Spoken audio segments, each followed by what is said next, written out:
میرے نبی اکرم صلی اللہ تعالی علیہ وآلہ وسلم نے ارشاد فرمایا، جو قوم ناحق فیصلے کرنے لگتی ہے، ہوئے ہوئے قاضی تیرے قول سے ڈر لگتا ہے۔ جب قاضی بکنے لگتے ہیں، جب فیصلے خریدے جاتے ہیں، جب عدالتوں کے ریٹ لگتے ہیں، جب من چاہے فیصلے لیے اور دیے جاتے ہیں، رسول کریم صلی اللہ تعالی علیہ وسلم نے فرمایا، جو قوم ناحق فیصلے کرنے لگتی ہے اس قوم میں خون ریزی پھیل جاتی ہے۔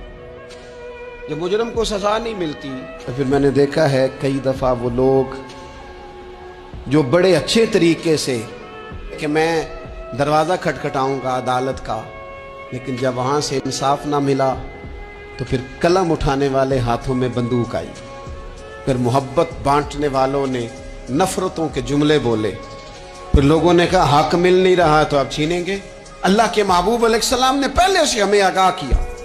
حضور فرمانے لگے، جو قوم ناحق فیصلہ کرنے لگتی ہے اس میں پھر خون ریزی عام ہو جاتی ہے۔ اگر وقت پر فیصلے ہونے لگے اور صحیح ہونے لگے تو قوم قتل و غارت گری سے بچائی جا سکتی۔